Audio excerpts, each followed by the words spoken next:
Ever wondered if there are, hidden dramas playing out right under your nose, or maybe right under the soil in your favorite houseplant? Sometimes the most fascinating mysteries, they aren't in some distant place, but maybe just sitting there in your local grocery store, waiting to be solved.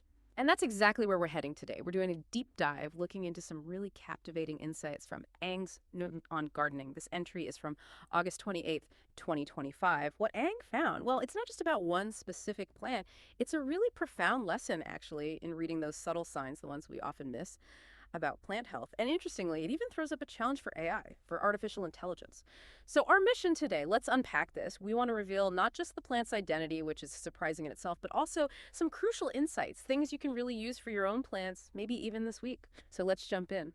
Okay, so Ang's story starts pretty normally, a trip to the grocery store, but Ang has that gardener's eye, right? Always looking. And on this day, they spotted this bamboo plant. Looked a bit neglected. Now, here's the thing. The pot, it was somehow gone, maybe fallen off, I don't know. But what was left was pretty remarkable. Ang's notes describe it really vividly, this striking root system. Just tangled, incredibly dense, packed tight, kind of spiraling. You can almost feel the surprise reading it. That curiosity just jumps off the page. It's that kind of raw, unexpected discovery moment, seeing something that's usually hidden. That really sets the scene. Yeah, and what's immediately fascinating there is Aang's recognition. I mean, to someone who knows plants, that visual, it immediately screams problem. Okay. It was a prime, like, textbook example of a plant that's severely root bound. And maybe for folks newer to gardening, or maybe you just haven't heard the term, root bound basically means the plant has completely, totally outgrown its container. Imagine trying to fit your whole extended family plus pets into a tiny studio apartment. It's just not going to work. The roots, which are the plant's lifeline, right, they have absolutely zero room left. They can't expand, can't search for nutrients, can't even properly absorb what is there. They become this dense, tangled mat, often circling around and around. It effectively chokes the plant. It's this silent struggle happening, under the surface.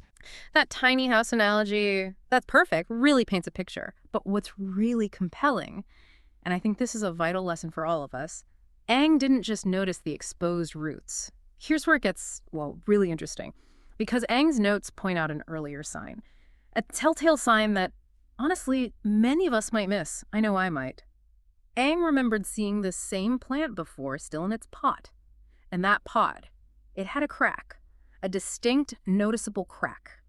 That was the first clue, wasn't it? The undeniable sign that something was wrong, even before those dramatic roots were visible. It's like, finding a tiny crack in a foundation weeks before a big structural problem shows up. It really shows how observant you need to be to really understand what your plants are trying to tell you. Exactly right. And that observation from Eng is crucial because it makes you ask, well, how do you spot a root-bound plant without seeing the roots? You're not always going to get a cracked pot, are you? Right. Or be able to, pull a plant out of the pot in the middle of the grocery store. Right. Not usually allowed. Yeah, probably not. So Eng's notes and just general plant knowledge point to several really common signs. External symptoms. Things anyone can look for. For instance, one of the big ones is stunted growth. The plant just kind of stops growing.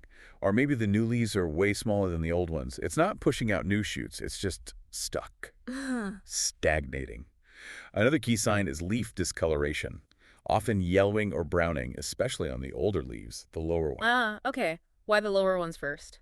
Well, because the root system is so tight, it struggles to pull up enough nutrients. So the plant basically starts sacrificing the older leaves, pulling nutrients from them to support any new growth it can manage. It's a survival thing. You might also notice the plant wilts really quickly after watering, which seems weird, right? Yeah, counterintuitive. You think wilting means it needs more water. Exactly. But the problem is that dense, matted root ball. It can't actually absorb and hold the water efficiently. Often the water just runs straight down the sides between the root ball in the pot and the bottom, or just sits on top. It doesn't penetrate that dense mass of roots. So even if you're watering like clockwork, the plant isn't really getting the benefit. That's a common mistake, I bet. People see wilting, they water more, and maybe they actually make things worse. Like if the roots are just sitting in soggy soil they can't even use. Precisely. And connected to that, the soil itself tends to dry out extremely fast. Yeah. Because think about it. There's very little actual soil left compared to the sheer volume of roots. And since the water isn't being held effectively by that root mass, it just evaporates or drains away super quickly. So if you connect all these symptoms, the stunted growth, the yellowing lower leaves, the quick wilting, the fast-drying soil, they aren't just random problems. They all point back to that core issue. The roots are constricted. They just cannot function properly. They can't get enough oxygen. They can't branch out for nutrients. Their water uptake is terrible. And this impacts the whole plant's health, its vitality. It's a systemic failure, really, starting from the pot inwards. Wow, that's a powerful lesson in just watch in observational horticulture, Hmm. being able to read those subtle signs. But being Aang, didn't stop there, didn't just stick with the traditional gardening wisdom. They added this really modern twist to the whole mystery. Like many of us might do now, Aang got curious and decided to try using technology, specifically an AI image recognition tool to identify this plant.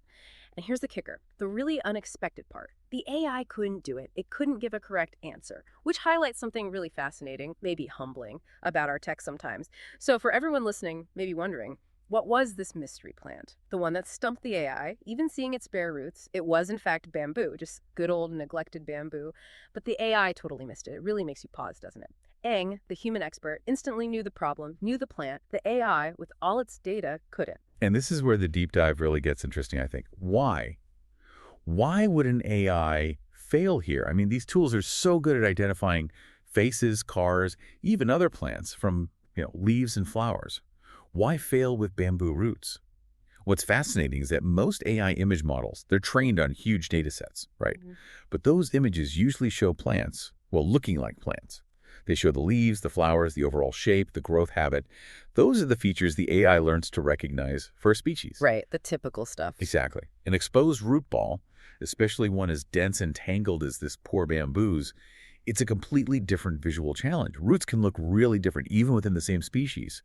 And they just don't have those distinct, consistent patterns that, say, leaves or flowers provide. It's partly a data issue, sure. Yeah. We probably don't have nearly as many tagged images of different root systems compared to the leaves and flowers. That makes sense. Sure. But it also points to something more fundamental, I think, about how humans and AI see differently. A human expert like Aang uses context, right? They see the root structure, sure, but they also bring in years of experience and understanding of how plants work, maybe even a memory of seeing that plant in its cracked pot before. It's holistic. AI, at least right now, is mostly a pattern-matching machine. If the usual patterns are missing or the image is too weird, too far outside its training, it struggles. It's almost like trying to ID someone just by, I don't know, looking at their liver instead of their face. The key identifiers are just different or missing. So it's less about a lack of sheer data and maybe more about a lack of contextual understanding for the AI, I mean, at least with this kind of puzzle. Is it fair to say then that this type of problem, identifying a plant just from its roots, is kind of a frontier for AI right now? Could we eventually train AIs to get good at recognizing roots too? Oh, absolutely. It definitely highlights a frontier. I mean, future AI models could certainly be trained specifically on root shapes, root morphology. Yeah. You might get much better. But this specific case, it really underscores the incredible value of human expertise, doesn't it? Especially in fields like botany or horticulture. Humans often use this multi-sensory approach. We look, maybe we touch, we use memory, we understand the underlying biology. We piece together a bigger picture. AI is still playing catch-up in that sense. It's a good reminder, I think. Technology is an amazing tool, no doubt, but it often complements human skill rather than completely replacing it, especially when it comes to nuanced observation and context. That's a really powerful distinction. Okay, so let's bring it back. What does all this mean for you listening at home, for your own plants? We've followed Aang on this journey, right? From a kind of mundane grocery store find to really understanding what's happening beneath the soil of the root-bound plant and then bumping up against the limits of AI. Yeah, zooming out, the big takeaway here is super practical, actually. This isn't just a story about bamboo. It's about becoming a more observant gardener, a more proactive plant parent, no matter what you're growing. The knowledge Aang shared those specific symptoms we talked about, the stunted growth, the yellow leaves, wilting even after watering, the soil drying out fast. These are universal distress signals from plants stuck in pots. If you learn to recognize these signs, it empowers you. You can spot and fix similar problems with your own plants. So you don't have to wait for the pot to actually crack. Exactly. If you see those symptoms piling up, you can be proactive. Gently slide the plant out of its pot. Take a look. If you see that dense, matted ball of roots circling around, or it looks like mostly roots and hardly any soil, well, there's your answer. Root bound. And the good news is it's usually fixable. You can repot it, go up one pot size usually, and when you repot, you gently tease apart those tangled roots. Sometimes you might even need to trim some of the really long circling ones just to encourage them to grow outwards into the new soil. It gives the plant a whole new lease on life, lets it get water, nutrients, oxygen properly again. It's about reading that subtle language of plants and helping them thrive. What a journey we've taken today, seriously. From Ang's sharp eyes spotting that cracked pot in a grocery store, we've peeled back the layers, understood the sort of silent struggle of a root-bound plant, learned how to decode its signals, and even saw how nature's complexity can, well, at least for now, sometimes outsmart our smartest technology. It's a great reminder, isn't it, that sometimes the best diagnostic tool, the most insightful algorithm, it's still just our own keen observation, our human experience. It really is. And this whole deep dive into Eng's notes, it leaves us with a pretty important question to think about, I think. As technology like AI keeps advancing, keeps getting woven into everything we do, how much should we really rely on it, especially for interpreting nature's more subtle cues? Or does that keen human eye, the ability to connect the dots between a cracked pot, yellow leaves, a tangled root ball, does that still hold an essential, maybe irreplaceable advantage? Something to maybe ponder the next time you're looking at your plants, or even just walking past them in a shop. And perhaps just maybe you'll start seeing a little bit more than you did before.